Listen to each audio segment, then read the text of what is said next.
pensar més idees i anem a aprofitar això, vale? I gràcies, Paula, per ser-hi. Endavant, quan vulguis. Gràcies, Júlia. Res, no, gràcies a vosaltres i al Metropolis. I encantat de ser aquí i explicar-vos, no, una mica amb més detall el repte d'Ametller. Abans de començar amb el repte, ja, perfecte. Res, us volia donar 4 pinzellades sobre l'empresa, perquè així qui no ens conegui, doncs que ja tinc una mica d'idea. Ametller, sobretot, es va originar com si fos una parada més d'un mercat. De fet, en el mercat de Vilafranca, la zona del Penedès, on els dos germans ametllers doncs, tenien la seva paradeta municipal. Llavors, a partir d'aquesta parada, d'això ja farà 24 anys, doncs van començar doncs, més a nivell municipal, però a poc van expandir una mica, no? Tot el que seria el negoci.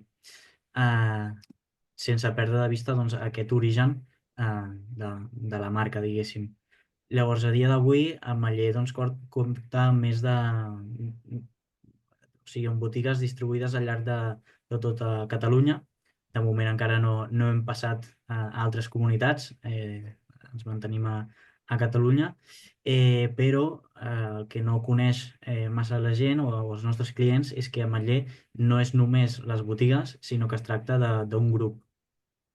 I és que des d'aquest origen de l'empresa s'han anat mantenint valors o diferents activitats que es trobaven des d'un inici. Llavors, a Maller no són només botigues, sinó que també es compta amb camps agrícoles propis, distribuïts al llarg de l'eix mediterrani.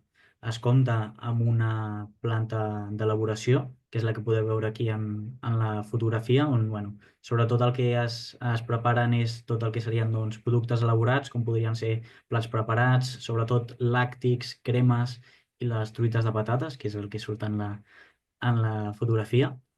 I a partir d'aquí doncs, es va creant tot un ecosistema, no? Tot un sistema de presència al llarg de totes les baules de la cadena de valor. Llavors aquí, bueno, una mica el que comentava, al final també el producte estrella, no? Per dir-ho d'alguna manera, i també l'origen de Mallers són les fruites i verdures.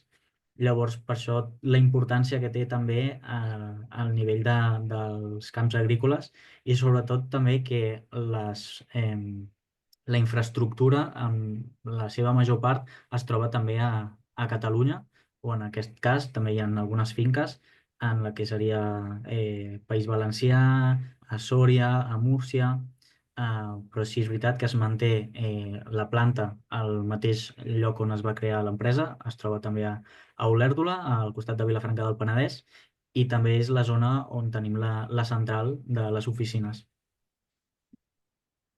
Llavors, una mica doncs, el propòsit de Maller és tenir en compte sempre el que seria una vida més saludable i sostenible, sobretot cuidant tant el medi ambient i la societat, en quant a que la seva activitat, tot i que òbviament és vendre, és la venda minorista d'aliments, sempre s'intenta tenir en compte que siguin productes saludables, intentant incentivar també als nostres clients a que puguin fer un ús d'aquests productes i que a poc doncs, vagin fent, no, aquest canvi de xip cap a un consum més saludable i sostenible, protegint el medi ambient i tenint en compte doncs, l'impacte que suposa l'activitat de l'empresa i al final l'impacte que suposen totes les accions en el nostre dia a dia.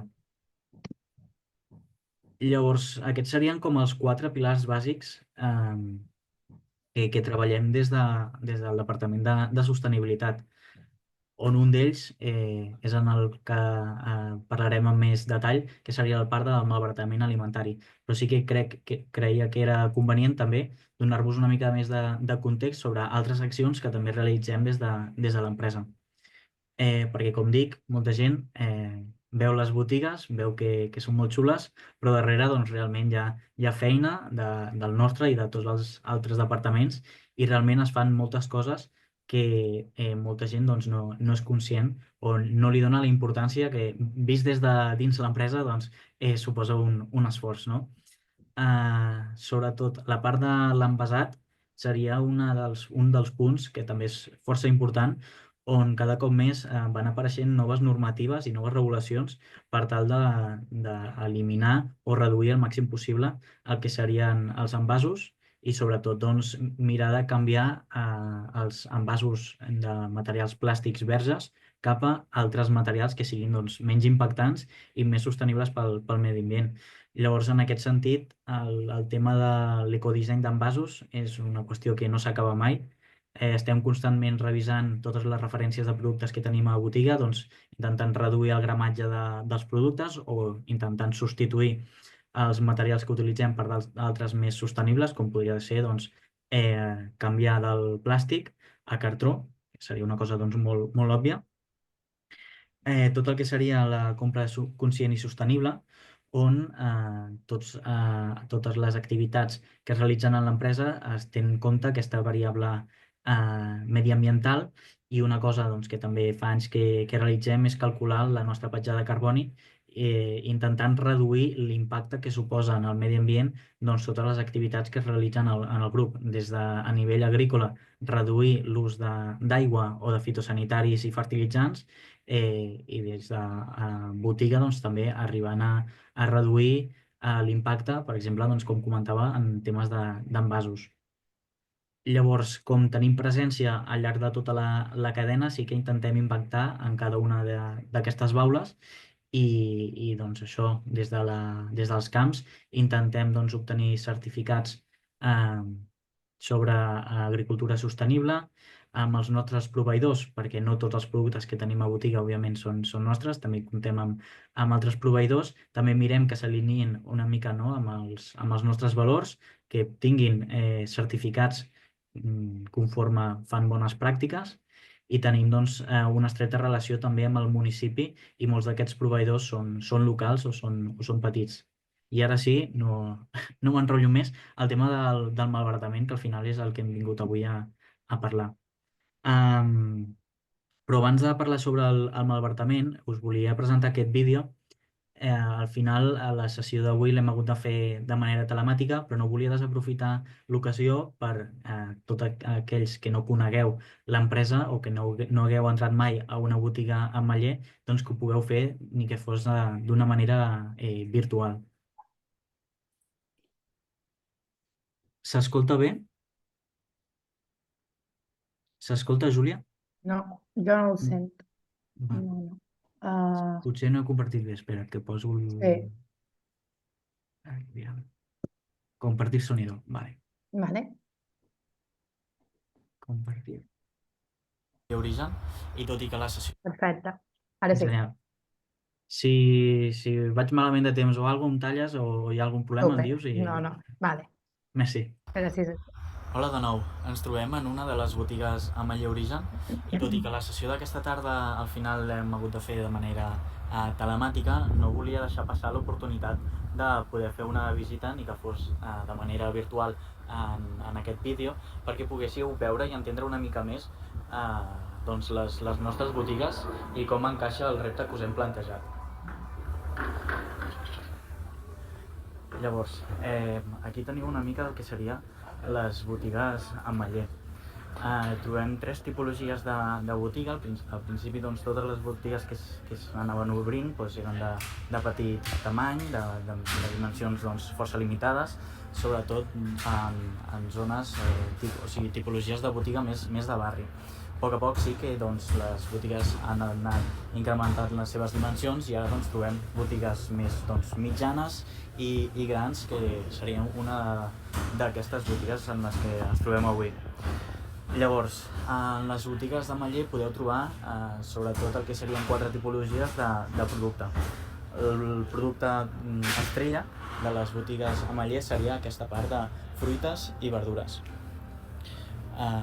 És el producte estrella i el producte que més es ven, ja que, com he comentat al principi de la sessió, a part de ser comercialitzadors, també són productors de bona part d'aquests productes. Aquí, per qui s'ho pregunti, en les botigues doncs, comuniquem diferents projectes. En aquest cas, doncs, l'equip de màrqueting té aquestes targetetes sobre un projecte de la microbiota, que llavors, bueno, és un tema per un altre dia, però si us sembla interessant, no dubteu en consultar-ho. Llavors, a part del que seria el producte fresc, les fruites i les verdures, trobem diferents tipologies de producte sec. Llavors trobaríem tota la gamma de llets, llets vegetals, llets convencionals, tota la part que seria de magdalenes, xocolata, una mica doncs, aquesta tipologia de producte, més el que seria doncs, cereals, pasta, etc. A més, doncs, tenim la part de producte refrigerat, on trobem alguns dels productes que es fabriquen en la planta d'elaboració, com podrien ser alguns dels iogurts o de les cremes. Llavors, doncs, aquí teniu tota la gamma de productes làctics, sucs, cremes, etc. I finalment doncs, ens trobem amb la darrera categoria de producte, que seria tota la part de càrnics. Llavors, aquí teniu doncs, tots els embotits, formatges, etc. I aquí doncs, la part de selecció de carns. Totes les botigues tenen en comú aquests espais, però algunes botigues particulars tenen altres espais, com podria ser la zona de carnisseria i la zona de sushi, que aquí doncs, podeu veure com preparen el sushi al moment i es disposa en el seu estant corresponent per poder doncs, tenir a disposició un sushi elaborat doncs, en el mateix moment en el que ho compres, que seria aquesta part. Llavors, a part de la carnisseria i el sushi, altres punts que no es troben en totes les botigues podria ser la formatgeria o la pernil·leria, que com dic són casos particulars d'algunes de les botigues. Altres parts que també podem trobar en altres botigues són col·laboracions amb altres empreses, on cedim l'espai, per exemple, doncs, a pescaderies o forns de pa. Llavors, bueno, en aquest projecte ens centraríem en els productes que trobem en totes les botigues, que serien doncs, producte fresc, refrigerant i la part de càrnic, d'acord? Llavors, com podeu veure, tenim una tipologia de productes molt diferent i això doncs, dificulta la seva gestió com a residu. És per això que comptem amb diferents accions per poder reduir el malbaratament i prevenir que un producte doncs, esdevingui un residu. Sobretot des de la part d'oficina, els companys d'aprovisionament intenten ajustar al màxim possible el que seria l'oferta i la demanda perquè al final la botiga doncs, no tingui producte excedentari que hagi de llançar. Però clar, no hi ha una única solució al problema del malbaratament alimentari, llavors comptem amb d'altres accions. Una d'elles seria l'etiqueta del 25%. Aquesta etiqueta s'inclou en els productes pròxims a la seva data de caducitat perquè els clients el puguin adquirir amb un cert descompte. Addicionalment, doncs, també es treballa amb entitats socials, com podria ser Càritas o Banc d'Aliments, perquè les botigues poguessin oferir productes defectuosos, ja sigui perquè tenen algun cop en el packaging, perquè hi ha hagut algun error a l'hora d'informar el producte, però són productes que es poden consumir. Llavors, no són aptes per vendre, però com es poden consumir, mirem de col·laborar amb aquestes entitats socials que al final el que fan és oferir aquests productes a persones amb risc d'exclusió social. I finalment, quan totes aquestes accions, amb aquestes accions no hem aconseguit que el producte doncs, s'hagi vengut, i per evitar que sigui un residu, el que es fa és col·laborar amb Too Good To Go, que ofereix aquest producte amb un descompte addicional al final del dia. Llavors, com podeu veure, ja fem accions, també en quant a la gestió i el seguiment de la merma, però volem anar una mica més enllà. Al final aquestes accions són complementàries, però volem anar més enllà i reduir al màxim possible tot el que seria el malbaratament. És per això que el que us proposàvem doncs, era que ens proposéssiu solucions per millorar tot el que seria el monitoreig del malbaratament, crear noves instruccions o protocols per que sigui més fàcil prevenir la generació d'aquestes pèrdues alimentàries o inclús que ens proposéssiu propostes per elaborar inclús una nova línia de negoci o veure quina sortida se li pot donar als productes.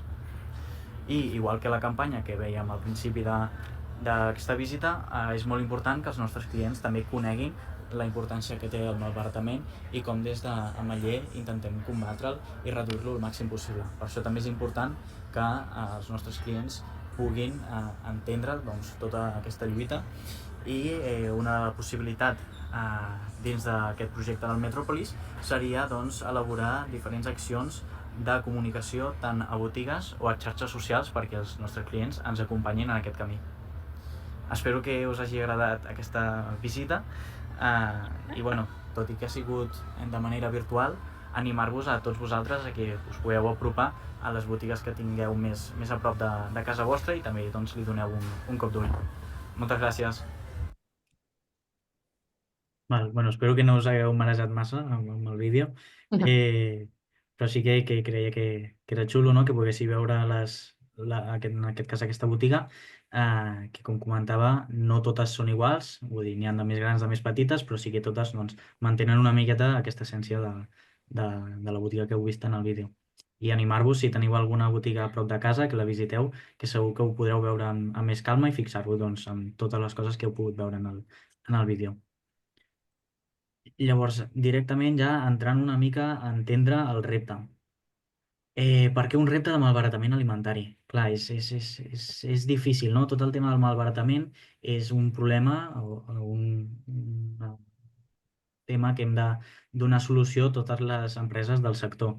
Al final, el sector alimentari, tu poses aliments en el mercat i el que vols és vendre'l, però has de tenir en compte tots els recursos, tot el temps, tot l'aigua que necessites per produir aquests aliments i al final l'objectiu és que algú s'alimenti, no? I pugui a casa seva menjar-se'l i ja està, no? Al final és intentar evitar que tots aquests recursos no es llencin a la brossa quan aquests productes ja no passen de botiga. És a dir, si ho tenim a botiga i el producte caduca o el producte no es ven i s'ha de llançar, tots els recursos que s'hi han dedicat han sigut en va i això suposa un impacte molt negatiu, no només a nivell econòmic, que per la nostra part, òbviament per ser una empresa és important, però des del punt de vista del nostre departament i un dels punts claus també de la manera d'entendre d'aquesta empresa és donar-li importància a l'impacte que suposa això mediambientalment. Llavors, cada cop més estan entrant noves normatives en aquest sentit de regular i incentivar accions per reduir el malbaratament alimentari i combatre'l. Llavors, aquí teniu una captura d'una normativa que està entrada ja en vigor a nivell català, on, com podeu veure, a les empreses del sector alimentari t'obliguen a tenir un pla de prevenció, a fer seguiment de les dades de malbaratament, proposar idees o accions per reduir aquesta merma i sempre intentant que el producte acabi sent consumit per un ésser humà. Això com a objectiu principal, sinó intentar de totes les vies possibles, ja sigui per a alimentació animal, per fer compost, valoritzant aquest residu, però intentar sempre donar-li una segona vida, diguéssim, a aquest producte i que no acabi en els contenidors. Llavors, una mica ja ho comentava en el vídeo, però també crec que és important que quedi clar, des d'Ametller ja es realitzen aquestes accions anomenades en el cas de la normativa, i és que fa temps que es treballa en aquesta línia, però com veieu en el vídeo, tot i tenir diferents accions, al final totes són complementàries. Amb el malbaratament alimentari, perquè col·laboris amb Too Good To Go o perquè posis etiquetes amb descompte, no faràs que no tinguis al final del dia alguna cosa que has de llançar. I és per això que totes aquestes accions conviuen. Com comentava, la primera acció, tot i que no es troba en aquesta diapositiva, es realitza des de la central, l'equip d'aprovisionament, intentant ajustar al màxim possible el que seria l'oferta amb la demanda de cada botiga. Però no, això no és fàcil, perquè cada botiga es troba en municipis diferents, en barris diferents, a vegades a la muntanya hi ha uns costums, a la zona més costera n'hi ha unes altres, després tot el que serien períodes de vacances, de ponts, això fa que s'alteri tot i sigui difícil controlar l'oferta i la demanda per fer aquest ajust. Però bueno, intentem, sobretot això, els companys d'aprovisionament, fer un gran esforç i una bona feina per ajustar-ho al màxim possible.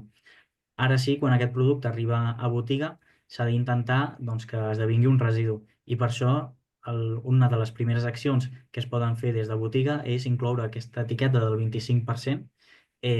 Tot el que seria aquest color lila, morat, s'identifica amb les accions que realitzem des del Departament de Sostenibilitat. Llavors, una d'aquestes seria aquest descompte del 25% per a productes que es troben propers a la seva data de caducitat. Així, d'aquesta manera, incentivem que que el client pugui recollir aquest producte i se l'emporti a casa doncs, amb un descompte. Si això no funciona, el que trobem en la fotografia de l'altre costat, treballem en diferents entitats socials, en diferents projectes, per poder oferir tots aquests productes a persones en risc d'exclusió social. Aquí el mateix depèn del municipi, depèn de la zona, es treballa amb banc d'aliments, es treballa amb Càritas, les col·laboracions són infinites, però sempre al final s'ha de fer de la millor manera possible i doncs intentant que aquest producte, quan surti de la botiga, realment doncs, acabi sent consumit. I si no, l'última acció que realitzem des de les botigues, això ja és a l'hora del tancament, quan un producte no ha pogut ser venut pel descompte del 25%, si no ha pogut entrar per donacions, no han pogut, per exemple, venir a recollir-lo les entitats socials, aquest producte, l'última opció que té per sortir de la botiga a la butxaca d'algú, diguéssim, seria a través del Too Good To Go, que en aquest cas preparem uns packs cada tarda. En totes les botigues poden preparar packs de producte pròxim a la seva data de caducitat, pròxim, és a dir, que aquell mateix dia caduca. I llavors els clients s'emporten aquests productes en pack i encara amb un major descompte. Llavors això seria fins al moment totes les accions que tenim. Una mica, no, em repeteixo, no és fàcil i per això tantes accions, però com explicava una mica en el vídeo, el que volem és que vosaltres també ens doneu propostes de què més podríem fer. Ja no només en quant a accions, que també, però veure, per exemple, si coneixeu o sou teniu traça en temes d'eines informàtiques, si creieu que hi ha alguna manera, algun programa en què podíem millorar tot el que és el monitoreig i la gestió de les dades. Si creieu que hauríem de millorar en procediments, instruccions, perquè des de botiga doncs, puguin gestionar-ho de la millor manera. O si no, el que comentava al final del vídeo, tot el que seria incloure els clients i que ens puguin acompanyar en aquest camí, doncs també creiem que és molt interessant i que els clients doncs, al final també tenen molt a dir en aquest problema del malbaratament alimentari. Molt bé, súper. No, crec que queda molt més clar. No sé si esteu d'acord, la resta segur que sí.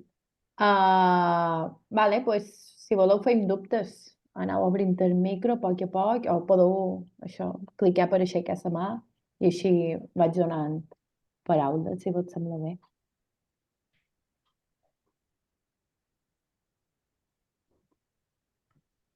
Preguntes? Si no, obriu el micro. O les poseu al xat també, com preferiu. Sí, jo tinc un dubte. Vale. Volia preguntar, a partir, o sigui, quan poseu l'etiqueta de caducitat pròxima, Sí. Si aquesta etiqueta la poseu perquè, és que em sembla que abans ho has comentat però no t'he entès molt bé, o sigui, si l'etiqueta la poseu quan caduca en aquell mateix dia o si, per exemple, veieu que en 2 o 3 dies caduca, doncs llavors ja poseu l'etiqueta. Sí, seria més la segona part. Aquí també depèn de la tipologia de producte. Es posa abans o després, però sí que amb uns dies de marge abans de que el producte doncs, arribi a la seva data de caducitat perquè el client se'l pugui endur. O sigui, és uns dies abans que arribi a la seva data de caducitat. Vale, gràcies. Super. Margarita, de l'Institut dels Aliments, seguim.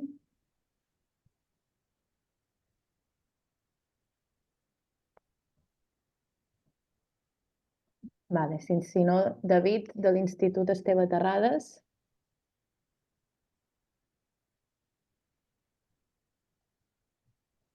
Me sentiu, no?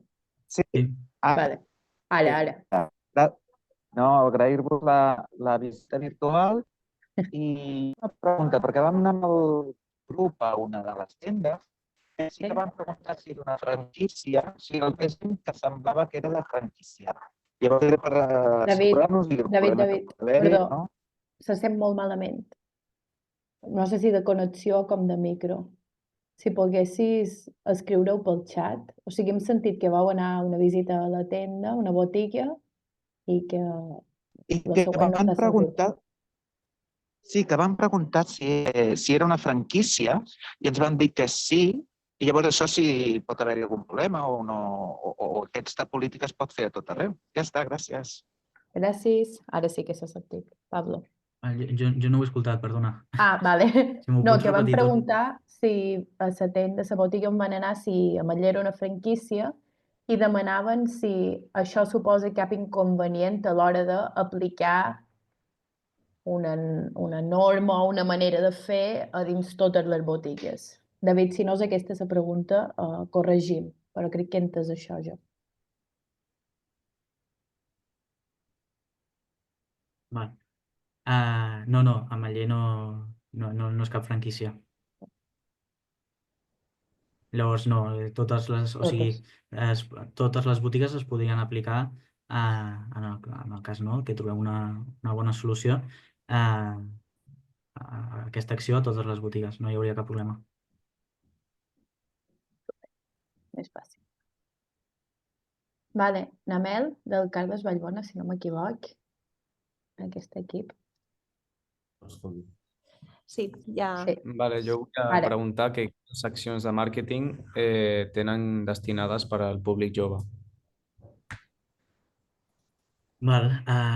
Bueno, aquí es fan moltes coses, sobretot a l'equip de comunicació i de màrqueting, principalment doncs, a través de xarxes socials, ja sigui Instagram, Instagram, LinkedIn, per temes més formals, serien les dues plataformes que més s'utilitzen, però també el que seria la botiga, al final és un bon escaparate per totes aquestes accions.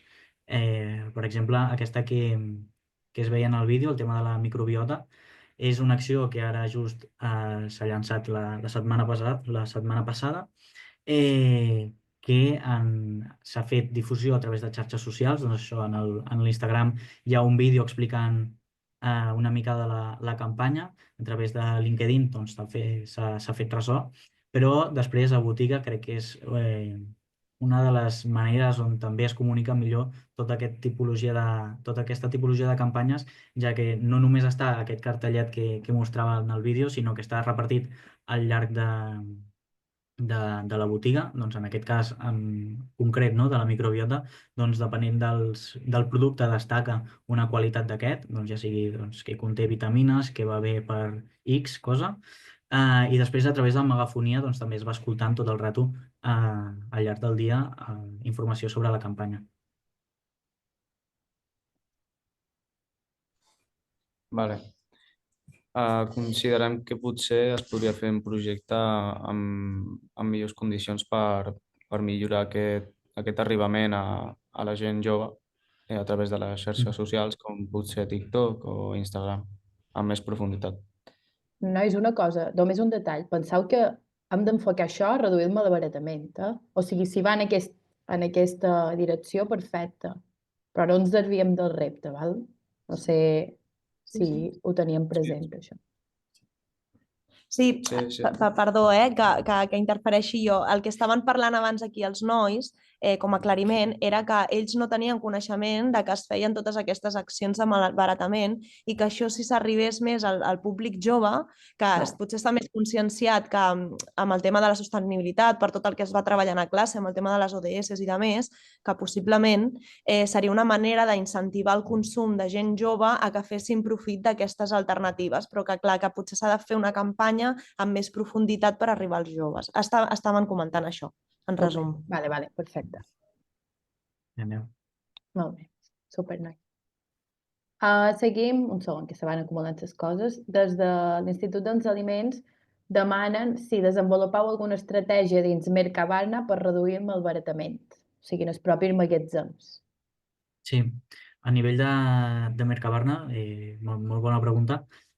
Col·laborem amb el Foodback, que és un projecte en què les diferents empreses, no, que es troben a Mercabarna donen a Banc d'Aliments els productes excedentaris que es produeixen en el magatzem. Llavors, això és una iniciativa de Mercabarna en col·laboració amb Banc d'Aliments, en el que sí, fa uns anys que ja hi col·laborem. Super. Ara, Jordi, després Soraya i després llegiré el xat. Jordi, no sé... Perfecte. Hola. Hola, Pablo. Bona tarda. Bona tarda. Som de l'Institut IMT i la meva pregunta era, quan has ensenyat sobre el pla que deia, apartat B, reducir, medir e informar anualmente sobre la cuantificación de las pérdidas y el despilfarro alimentario. Efectivamente, en el apartado B. Entonces, la meva pregunta era, com ho feu exactament per medir aquest malbaratament? Sí, aquí al final, sobretot a nivell de botiga, abans de llançar un producte es registra. O sigui, es registra conforme aquell producte no ha passat per caixa com una venda, sinó que anirà a llançar en el contenidor. Llavors s'anota com una merma. Entenc, doncs, que és un registre manual, no? És a dir, que el botiguer posarà, m'ho invento, 8 quilos de tomàquet que s'han fet malbé i els han de llançar. Sí. D'acord. Moltes gràcies. A tu. Super. Soraya, endavant. Hola, bona tarda a tothom. Moltes Hola. gràcies per la visita virtual que ens has fet, Pablo.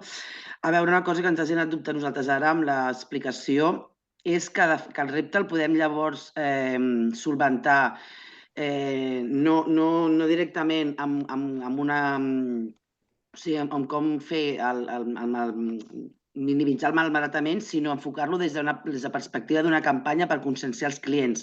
És així? Clar, aquí quan vam plantejar el repte desconeixíem, no, quins instituts i quins graus es presentarien en el repte, no? Llavors, per això ho vam deixar una mica en obert, que, com comentava abans la Júlia, ha d'estar enfocat al malbaratament alimentari, vull dir, aquest és l'objectiu, reduir tot el que seria l'impacte de que un producte acabi en les escombraries. I llavors, clar, sí que hi ha una part que ens aniria molt bé, que podria ser l'elaboració d'una eina informàtica que millorés la gestió de residus o una part d'instruccions o procediments que podrien fer per reduir aquest impacte, però, d'una altra banda, sempre relacionat amb el medi ambient i en aquest cas el malbaratament alimentari, si es pogués també realitzar una campanya, però també donant-li un pes important, no, a aquesta qüestió del malbaratament alimentari. Creiem que és una bona oportunitat, doncs, com comentàveu abans, de poder comunicar als clients que realment això és un tema important i que li estem donant focus i és un dels nostres objectius dins d'Ametller. Vale, d'acord, gràcies. Super. Anna i Jordi, un momentet, llegeix el xat i després vos dono paraula, d'acord? Demanen també si teniu estadístiques de zones o barris on hi ha molt més malbaratament, perdó. És a dir, si teniu estudiat a quines zones se consumeix més, en quin moment o menys. Clar, al final tenim moltes dades, totes es podien analitzar, no?, d'una manera o una altra. Clar, la teva pregunta és difícil de respondre, no?, perquè això, com deia abans, depèn també d'estacionalitats. Pot ser que en algun barri, per exemple, m'ho invento, hi hagi moltes oficines i que llavors hi hagi una gran quantitat hi hagi una quantitat de productes que es venen que siguin plats preparats, per exemple, per consumir pel dinar, i llavors que la gent d'oficina vagi a les botigues, compri aquest producte i que llavors, en quant a l'aprovisionament, com es veu que hi ha una gran demanda, doncs, augmenti la quantitat de productes que es venen a botiga i que llavors pot ser que en aquest cas just aquella botiga tingui excedents de plats preparats, m'ho invento. O pot ser que un es trobi a la costa de Barcelona i que hi hagin molts alemanys allà i que justament als alemanys no els agradi els canelons, per exemple. Clar, no tenim identificat botiga a botiga quines són exactament quins són els productes que més es malbaraten, o sigui, sí que fem un seguiment on identifiquem aquests productes, però el que vull dir és que això va canviant molt al llarg de l'any. I na Irina també demana si creus des de Manller que seria interessant centrar aquesta acció, aquesta campanya que facin i proposin a una d'aquestes zones, per exemple, o Sí, de forma més global, perdó. clar, no, aquí com ho vulgueu veure. Una mica és el mateix que abans, si us centreu en un col·lectiu concret, per exemple, com joves, doncs genial. Si us centreu en els clients específics d'una botiga o d'una zona, potser faltaria doncs, aquest estudi previ de realment a qui volem impactar i quin impacte suposarà doncs, aquesta campanya o l'acció que es realitzi. Es podria fer, però jo personalment crec que és més complicat que no pas fer-ho de manera general. Super. Òscar demana si la gestió dels inventaris se fa a la mateixa tenda o se fa de forma centralitzada, que si poguessis explicar una mica com funciona aquest procés. Val. O sigui, a nivell de botiga tenen el control propi de tema d'estocs, doncs van veient si els hi falta X producte, doncs les seves, el que veuen a botiga ho poden comunicar a central i llavors es mira de revisar aquestes dades i canviar l'aprovisionament que es fa, vull dir, des de botiga poden realitzar aquesta funció, però sí que en tot el que seria temes de malbaratament, no?, que és sobretot potser més el que em preguntes, es gestiona més a nivell de central, on, com comentaves, fa un seguiment de totes les accions, ja sigui del 25% de les donacions o del Too Good To Go, per veure el seu impacte i veure que realment s'està fent d'una manera adequada i tal com s'indiquen en els procediments.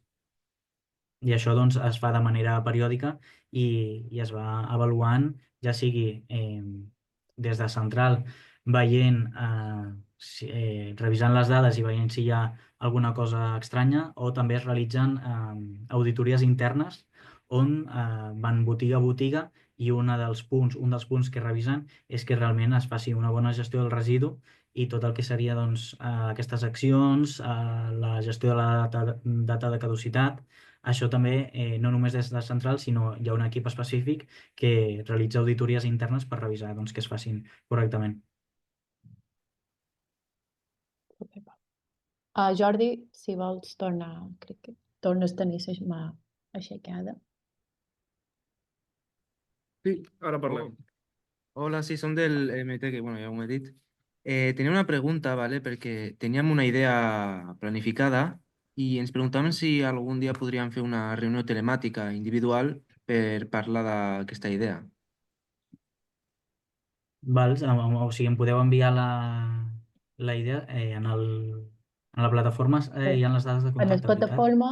a la plataforma, a l'apartat de reptes, a dins de Manller, trobareu el contacte d'en Pablo. Així que si li voleu escriure amb dubtes a través d'allà. Vale, podrem fer una reunió telemàtica individual, veritat? Li escriviu per allà. Vale, Parlem per perfecte. allà, sí. Sí. Moltes gràcies. Vale. Oriol, sí, endavant també. Tinc dues preguntes. Llavors, la primera, a les botigues on, per exemple, en el vídeo que ens has posat, que surt que es fa el sushi i tal, entenc que el sushi, l'arròs, perdó, el coeu allà. Llavors, la cosa és, la resta de productes preparats, cada botiga té una cuina en concret o aquests productes s'elaboren en alguna central i després es distribueixen? I després, l'altra pregunta és, els clients tenen com una targeta de client de supermercat, per dir-ho d'una manera? Sí. Responc primer a la segona. Sí, ja hi ha un club ametller on us podeu fer socis i llavors tindreu aquesta identificació i comptem amb més d'1 milió de clients que ja estan doncs, fidelitzats, no? Per dir-ho d'alguna manera.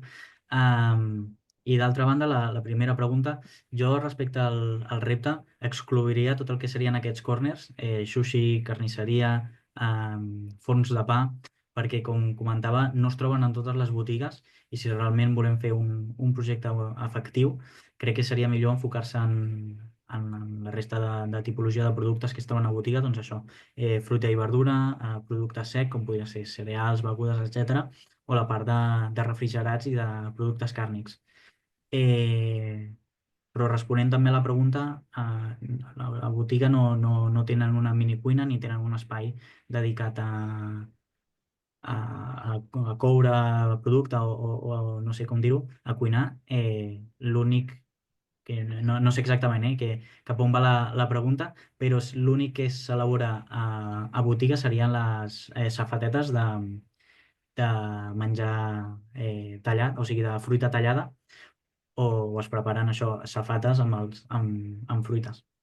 Però és l'únic que es realitza des de botiga a nivell de producte. Vale, perfecte, gràcies. Molt bé. Seguim amb dues preguntes que fan a Natàlia.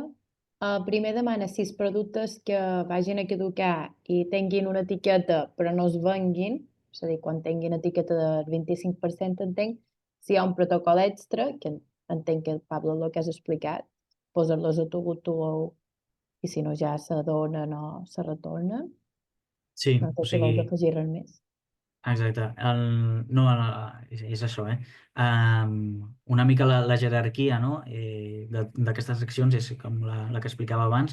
Si és possible fer donacions, es fan donacions, però no totes les botigues tenen aquesta possibilitat, que és una cosa que hi estem treballant, però després seria l'etiqueta del 25% i si no es pot vendre amb el 25% es fan packs to go, que en el cas dels packs el preu del conjunt de productes dins del pack es ven a 1/3 del seu preu real, diguéssim. O sigui, té un descompte afegit.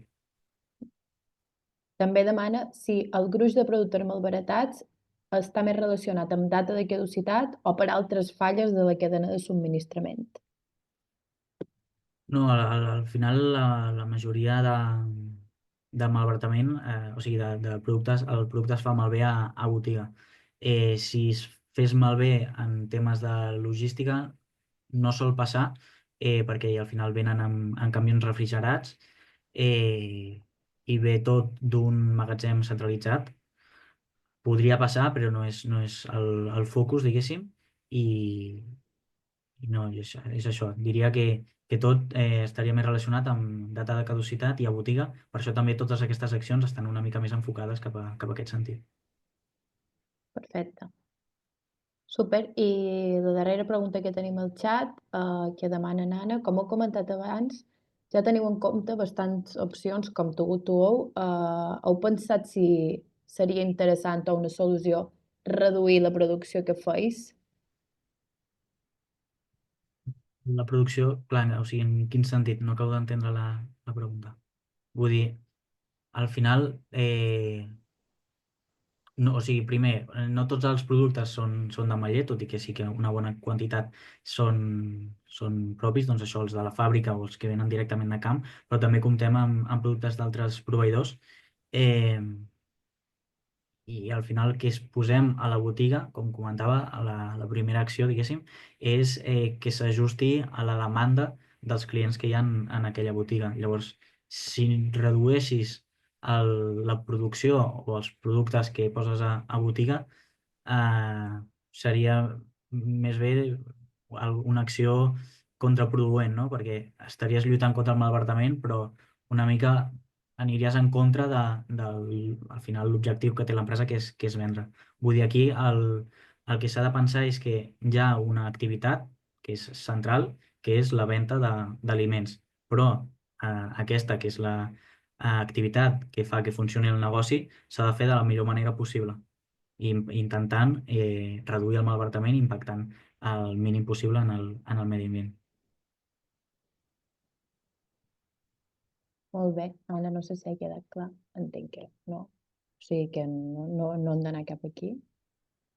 I no sé, si tenim més dubtes, no és Cardamana, les tendes podrien saber quants dies d'estoc disposen. Hi ha molt espai d'emmagatzematge. Pots tornar a repetir la pregunta? Sí, perdó, que ho he dit molt ràpid. No, és que així vaig pensant també. Sí. No es Cardamana si se pot saber quants de dies d'estoc té una tenda acumulat al magatzem. Si hi ha molt d'espai o és una cosa més d'un dia a l'altre. O sigui, al final, tenint aquesta varietat de productes, va canviant. Vull dir, per exemple, el que és producte sec té una data de caducitat molt llarga. Aquest és una tipologia de producte que gairebé quasi que no es malbarata. Però la resta de producte doncs, depèn de la tipologia de producte. T'aguantarà més o menys en el que seria el lineal a botiga. Sí que és veritat que les botigues estan acostumades a tenir productes amb una data de caducitat doncs, més o menys pròxima, en el sentit de que els productes que s'ofereixen de fàbrica no tenen poca quantitat de conservants. Llavors, aquesta tipologia de producte té una data de caducitat curta i el tema de l'estoc és una que es va revisant setmana a setmana. I sobre els magatzems, en el vídeo no ho ensenyo, no entro al magatzem, però no tenen un supermagatzem, vull dir, tenen una sala petita on hi ha els productes que els hi arriba cada matí del camió d'aprovisionament, però no penseu que tenen grans instal·lacions per tenir allà el producte guardat. Super, molt bé. Pues crec que ho podem anar deixant aquí. No sé, veig que no surten més dubtes, però crec que tenim molta informació nova i molta ajuda nova per anar pensant solucions. Així que, Pablo, moltes gràcies. Gràcies a tots per dubtes. I res, com deia abans, teniu el seu contacte a la plataforma i teniu el meu mail també per altres coses. I res, a veure qui troba solucions xules. Exacte. Moltes gràcies a tothom i qualsevol cosa, no dubteu en consultar-nos. Vinga. Gràcies, Pablo. Moltes gràcies. Gràcies a tots. Que tingueu bona tarda. Adéu, adéu. Adéu. Us farem arribar aquesta gravació i, Pablo, si me pots fer el vídeo, així ho tenim tot. Molt bé. Perfecte. Adéu, adéu. Cuideu-vos. Bona tarda. Adéu.